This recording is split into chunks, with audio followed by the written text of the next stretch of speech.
자, 오늘 이 잠언 4장을 보면은 아들들아 하고 시작을 해요.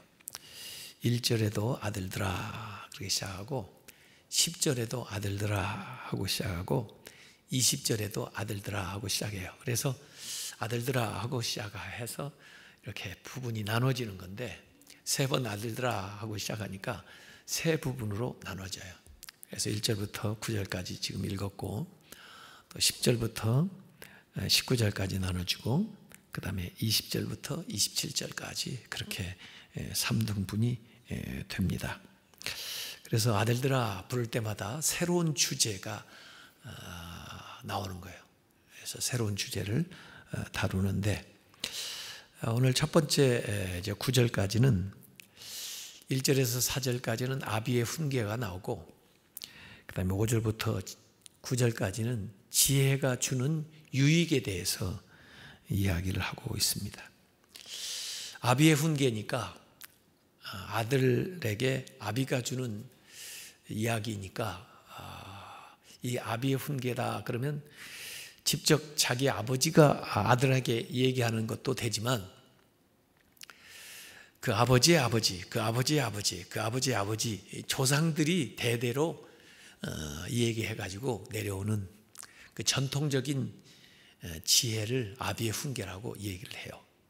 그래서 이 잠언에 나오는 지혜 가운데 하나님이 주시는 지혜도 있고, 그건 위로부터 오는 지혜죠. 그런가 하면 조상들로부터 오는 지혜도 있어요. 이 땅에서 얻게 되는 지혜죠.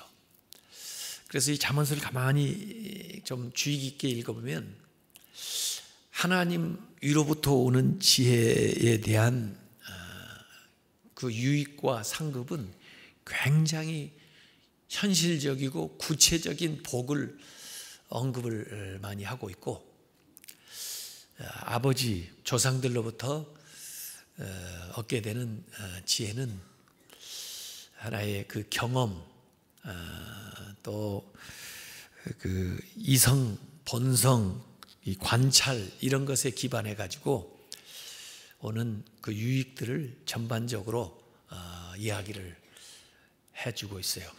그래서 조금 복에 대한 약속이 하늘로부터 오는 지혜에 비해서는 조금 덜 구체적이지만, 덜 현실적인 거지만, 그래도 조상들에게서 배우는 그 지혜가 하나님으로부터 오는 지혜하고 크게 다르지 않아요.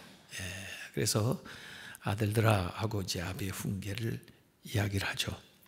그래서 오랜 시간의 그 경험을 통해서 효과가 입증된 것을, 일상생활을 통해서 경험한 것을 그 자녀에게 이렇게 전수해서 가르쳐 주는 거예요.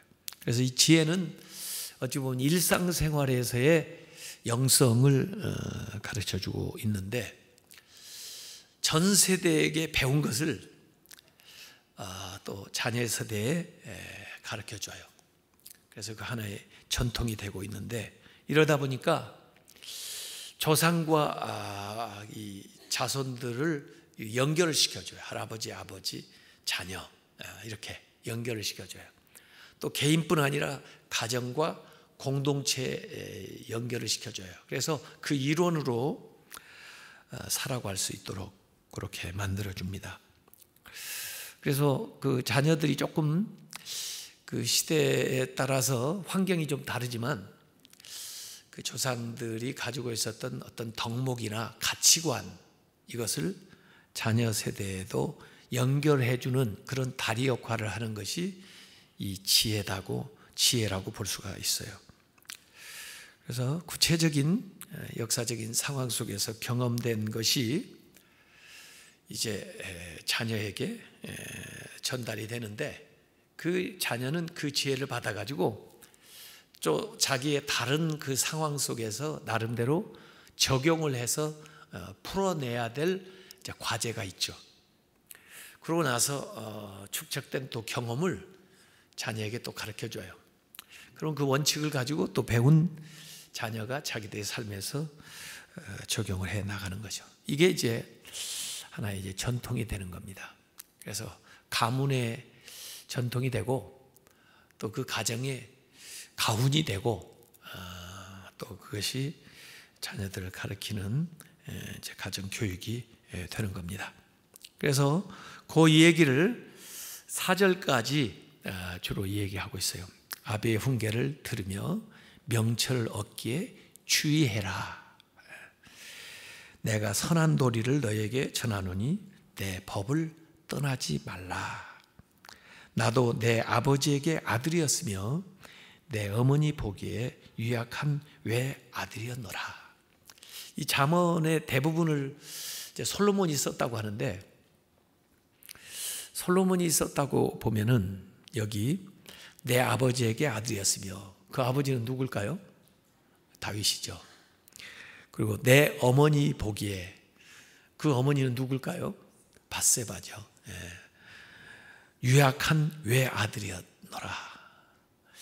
그 밧세바를 통해서 난 외아들이었나 본데, 유약한 이렇게 표현을 했어요. 그러니까 어떤 면에서 참 모질하는, 사랑은 받고 있었지만 좀 띨띨한 아들이었는데, 나도 이렇게 열심히 배우고 또 그대로 살다 보니까 지금에 와서는 사람들이 나보고 지혜롭다 할 정도로 이렇게 됐다, 그런 얘기죠.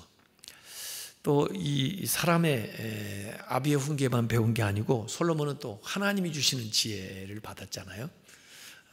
그래서 이렇게 잠언을 말할 정도로 지혜로운 사람이 됐다는 거죠. 그래서 자기 자신이 원래는 그렇게 대단한 인물이 못 되는데 결국 하나님이 주신 지혜를 받고 또 조상들이 가르쳐주는 그 아버지의 훈계를 잘 주의해서 지켜 따르다 보니까 지금 이 지혜로운 왕이라는 이런 타이틀을 얻게 되었다 하는 그런 생각이 여기 들어가 있는 거예요. 그래서 이전에 자기가 얼마나 보잘것없었나 하는 것을 여기 은연중에 얘기하면서 지혜가 얼마나 자신을 이렇게 좋은 사람으로 만들어줬는가 하는 것을 얘기하는 거예요. 그러면서 다른 사람들 보고 너희들도 그 아비의 훈계를 듣고 주의해라.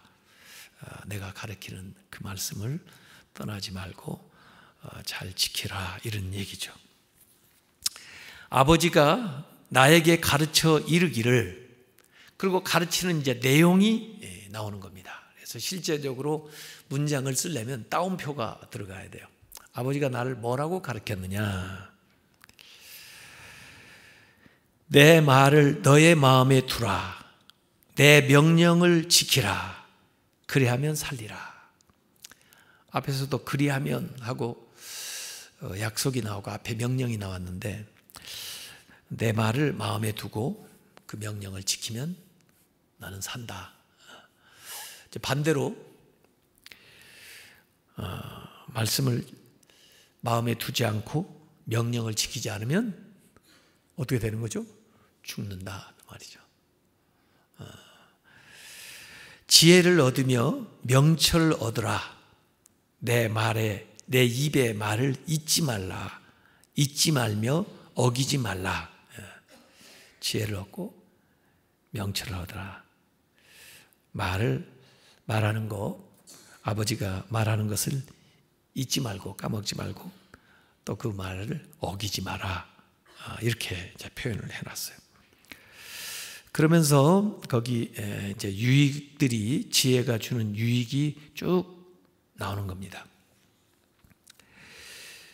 지혜를 버리지 마라. 그가 너를 보호하리라. 보호해 준다는 거예요. 그를 사랑하라. 그가 너를 지키리라. 이렇게 얘기했습니다. 그래서 여기 6절에는 지혜를 얻게 되면은, 지혜를 사모하게 되면은 그 지혜가 너를 보호하고 지켜준다. 지혜롭지 못해가지고 어려움을 당하고 또 공경에 처하는 경우가 많이 있다는 거죠. 그래서 지혜를 얻으면은 그 지혜가 나를 어려움에서 보호를 해주고 또 지켜준다. 이게 이제 6절에 나오는 유익이고요. 7절에는 지혜가 제일이니 지혜가 최고다. 지혜를 얻으라. 내가 가진 모든 것을 가지고 명철을 얻을지니라 그랬어요. 지혜가 제일이다. 요새 제일이라는 말, 슈프림이라는 그 단어를 굉장히 좋아한다고 그래요. 그것만 딱 붙어도 뭐 요새 이 상품이 너무너무 잘 팔린다 하던데, 제일이다 이거예요. 그 제일이니까 그 지혜를 얻기 위해서 다른 것들 다 투자해도 아깝지 않다는 거죠. 그래서 지혜를 얻으라 하는 말은 지혜를 사라 그 말이에요. 다른 걸 주고라도 지혜를 바꾸라 하는 거예요. 지혜가 제일이니까. 이게 이제 마태복음 13장 44절에 그 밭에 감추인 보화도 그렇고 그 비유, 그 다음에 45, 6절 나오는 또 값진 진주에 대한 비유가 마태복음 13장 44절부터 46절까지 나오는데요. 그 바꾸는 거예요. 그래서 밭에 감추인 보화가 귀하니까 모든 걸 다 팔아서 그 밭을 사는 거예요. 또 이 진주 장사가 정말 진귀한 진주를 알아보고 그 진주를 얻기 위해서 다른 걸 다 팔아서 그걸 사는 거예요. 그런 것처럼 이 지혜가 정말 귀한 것이다. 그래서 그 지혜를 얻을 수만 있다면 다른 걸 다 정려했으라도 지혜를 얻으라 이런 거예요. 뭐에 그렇게 귀해요? 뭘 그렇게 귀하게 여기세요? 난 뭘 줘도 아깝지 않아 하는 게 뭐 있어요? 사람마다 좀 다를 거예요. 근데 이 솔로몬은 지혜를 얘기하는 거예요. 그러니까 하나님이 내가 너에게 뭘 주랴 그랬더니 다른 거 다 제어하고 지혜를 딱 구했잖아요. 최고의 가치로 이 잠언은 지혜를 얘기하는 겁니다.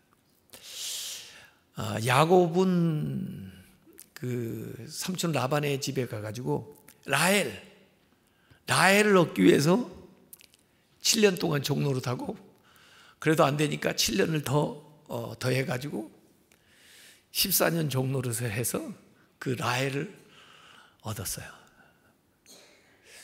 그러니까 그 야곱한테는 라헬이 그만큼 귀한 거겠죠. 뭐에 그렇게 귀하세요? 인생을 다 드려도, 물질을 드려도 아깝지 않은 게 뭐냐고요. 이 솔로몬은 지혜를 얘기하고 있는 거예요. 다른 걸 팔아서라도 지혜를 사라.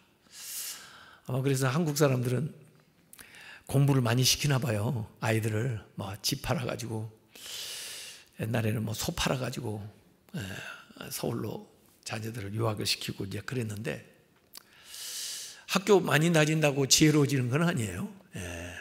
학식은 좀 더 할 수 있겠죠.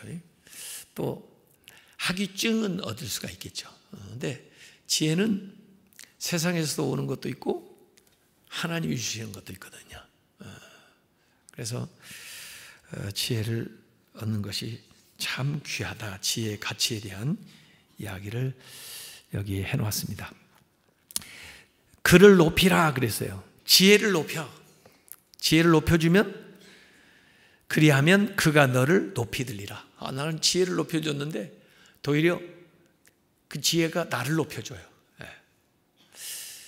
지혜가 귀한 줄 알고 그걸 높였더니 결국에는 내가 높아지네요.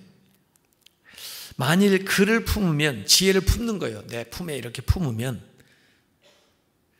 내가 지혜를 품었는데 아마 그 지혜 때문에 그가 너를 영화롭게 하리라. 다른 사람들이 볼 때 내가 영화로워지는 거예요.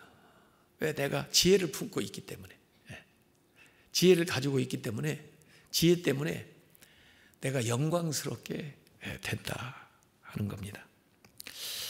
그 지혜가 그가 아름다운 관을 너의 머리에 두겠고, 아름다운 관을 너의 머리에 둔다. 대개 이제 우리가 공부하면 뭐 학사학위도 쓰고 석사학위도 쓰고 박사학위도 쓰는데, 남들 보라고 나 이렇게 공부 마쳤다고 이 관을 쓰는 건데, 사실 그 관보다 지혜가 아름다운 관을 내 머리에 두겠고, 영화로운 면류관, 영화로운 면류관을 내게 주리라. 이렇게 아버지가 가르쳐 주는 거예요. 근데 이 말씀을 가만히 보면요, 참 우리 말 성경에는 잘 표현이 안 됐는데, 여기 6절하고 8절의 표현을 보면은, 지혜를 버리지 마라. 그가 너를 보호하리라. 그를 사랑하라. 그가 너를 지키리라. 6절에 그랬고, 8절에 그를 높이라. 그리하면 그가 너를 높이 들리라. 만일 그를 품으면 그가 너를 영화롭게 하리라. 이렇게 표현이 되어 있는데, 여기 그라는 말이 지혜를 가리키는 건데, 그라고 하니까 남성형으로 써 있는 줄로 오해를 해요. he라고 써 있는 것처럼 생각하는데, 사실 원어에는 she라고 써 있어요. she, 그녀. 그가 아니고 그녀라고 써 있어요. 그래서 이 묘사하는 걸 가만히 주위에서 보면은 지혜를 이제 여성형으로 표현을 하고, 이 아들이 마치 그 여자를 대하는 것이 나오는 거예요. 지혜를 버리지 마라, 그 말은 여자 버리지 마라 그 말이랑 똑같아요. 그 여자가 너를 보호하리라 그 말이에요. 그 여자를 사랑해라. 그 여자가 너를 지켜주리라. 요렇게 돼 있어요, 원어는. 그녀를 높여라. 그리하면 그녀가 너를 높이 들리라. 만일 그녀를 품으면 그녀가 너를 영화롭게 하리라. 이렇게 돼가지고, 이게 남자 여자의 관계, 특별히 남편이 아내를 대하는 그 행동으로 이걸 묘사를 했어요. 지혜를 그렇게 대해야 된다. 마치 남편이 그 아내를 대하는 것처럼 그렇게 이제 이 얘기를 해주는 거예요. 그래서 그녀를 버리지 마라. 너를 보호해 준다. 그 여자가. 그녀를 사랑해라. 그녀가 너를 지켜준다. 그녀를 자꾸 높여줘라. 그러면 그녀가 너를 높여준다. 그녀를 품으라. 그녀가 너를 영화롭게 하리라. 이렇게 표현되어 있는 거예요. 그러니까 이 지혜를 여성으로 그 묘사를 하면서 마치 그 인격적으로 잘 대해줄 때 그 아내를 통해서 얻게 되는 유익을 여기에다가 얘기를 해준 거예요. 이제 지혜도 그렇지만은 제가 이 말씀을 딱 읽고 이제 결론이, 여자들 이렇게 대해야 되겠구나. 이럴 때는 남자들이 좀 많이 와야 되는데 이 남자들이 여자를 이렇게 대하면 이러한 보상을 받게 되겠구나 하는 얘기예요. 이게 보면 그녀를 함부로 하지 마라. 그러면 그녀가 너를 보호해 준다. 그녀를 사랑해라. 그러면 그녀가 너를 지켜준다. 그녀를 높여라. 그러면 그녀가 너를 높여준다. 그녀를 품으라. 그러면 그녀가 너를 영화롭게 하리라. 맞는 말이에요? 틀린 말이에요? 여자들만 대답해 보세요. 맞는 말입니다. 이게 맞는 말이에요. 네. 그렇듯이 지혜를 대해라. 이게 경험에서 온 말이에요. 그래서 여성형 명사로 받아가지고 쓰는 겁니다. 예. 지혜라는 게 마치 그 아내를 잘 대우해서 그 남편이 복을 받는 것처럼 지혜를 그렇게 잘 품에 품고 사랑해주고 이렇게 해가지고 거기에서 결국은 네가 다 유익하게 된다 하는 것을 여기에 얘기를 해주는 거예요. 그래서 아들한테 그 아버지가 전수를 해주는 거예요. 왜냐하면 자기도 그렇게 해서 유익을 얻었기 때문에. 그래서 이 말씀을 우리가 지혜에다도 적용해보고 집에 가서 아내한테도 적용을 해보고, 그렇게 되나 안 되나 한번 해보세요. 그래가지고 안 되면 저한테 와서 얘기하세요. 나는 잘해줬는데 저를 그냥 아주 별로 잘 대해주질 않아요. 이렇게. 이 젊었을 때요, 부인들한테 특별히 더 잘해야 돼요. 그래야 나이 들어서 힘 빠졌을 때 이렇게 보호를 해준단 말이에요. 이게. 근데 젊어서 자기가 잘 나간다고 똑똑하다고 자꾸 이렇게 아내를 멀리하고 별로 중요하게 취급하지 않으면 나중에 보호를 못 받는다니까요. 그리고 정말 여기 아내를 이렇게 사랑하고 평소에 그렇게 살면은 결국 그 여자가 지켜준다니까요. 지켜줘요. 자기를 지켜줘요. 또 대체 우리 전통적으로 한국 남자들은 여자를 자꾸 이렇게 무시하고 그럼으로써 자기가 올라가는 줄 아는데 절대 그렇지 않습니다. 자기 아내를 자꾸 높여보세요. 그러면 결국 또 부인이 남편을 이렇게 높여줘요. 제가 미국에 가가지고 처음에 놀랬던 것은 전부 나와가지고 남자들이 무슨 얘기를 하면 항상 시작하는 게 자기 아내부터 높이고 시작하는 거예요. 제가 이렇게 형편없는데 제가 오늘 이 자리에 쓴 것은 다 제 아내 덕분입니다. 그래가지고 이렇게 올려요. 그래서 저는 처음에 갔을 때 아이고 한국에서 저런 얘기했으면 못난 놈이라고 얘기 들을 텐데 이런 생각을 하고, 또 한편으로는 아이고 또 저 얘기 안 하면 집에 가서 구박받을까 봐 또 그러나 이런 생각을 했는데, 지나면서 보니까 항상 그래요. 그분들이 항상 어디를 가든 자기 아내를 이렇게 높이는 거예요.